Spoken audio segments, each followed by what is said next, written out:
Right now, a local grocery store is now home to books. No more food is in the aisles. The Carmel Clay Public Library relocated to an old Mars store while its building is renovated. It's a sight you need to see, and News 8's Hannah Mordeau is going to let you do just that and tell us why an empty grocery store works for this.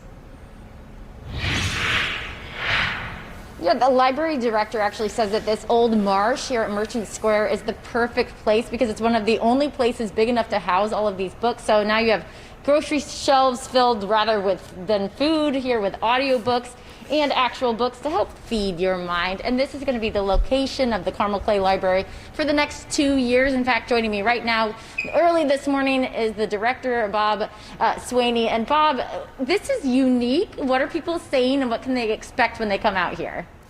Yeah, I think people are having a lot of fun with it. People don't know necessarily what to expect, but just the idea of the library being in a grocery store, it's obviously something we're playing with a little bit, but like you say, this was a space that was big enough to allow us to get most of our collection in here. So people are just really curious to see how this is working, we're having fun with it. That's awesome. And you said it's centralized location, enough parking space, but you also have, for example, Kevin's going over to the children's section here. What is that happening over there? Right. Well, we love our children's section here. It was the former wine section of the grocery store. We're not doing wine and food pairings, but we do have some children's librarians. They're doing some lovely children to book pairings in that section. And it's been described by our patrons as cozy. I think that's a pretty good word to describe it. And people, if they want to do curbside pickup or audiobooks, tell us those options. Yeah, curbside pickup, we're doing that here. Like you said, the parking lot is large. We've designated 6 spots. Patrons can pull up and text us, and we will run the material out to them.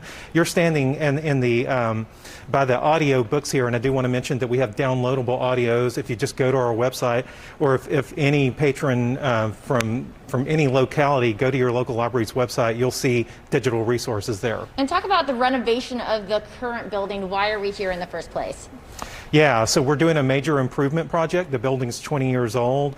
We're on campus with Carmel High School, so one of the goals is to have a much larger, more functional teen area. So we're going to have about roughly 5-6 times larger space for teens to hang out, programming space for teens. We're having expanded programming space generally for the library, including a much larger space, but then smaller spaces that can be used for programming, as well as creating an event lawn. And we're having an expanded version of the Digital Media Lab come back for the first time to be integrated in the library. It's currently downtown Carmel, and that larger space is going to allow us to do things like video creation beyond what we're able to do right now. And of course, a parking structure will be created to support this expansion. Wonderful. So that's going to expand that building by about 30%. It's a $40 million project. And again, if you want to come to the library here, the hours are Monday through Thursday, 9 in the morning until about 7 p.m. at night, and then Fridays and Saturdays, 9 in the morning until 4 p.m. And just remember, if you are coming, you do have to wear a face mask, and don't come if you have any signs or symptoms with the COVID pandemic that is underway. Live in Carmel, Hannah Mordeau, Wish TV, wishtv.com, and follow us on Facebook. Hannah, thanks so much. It is now 7:08.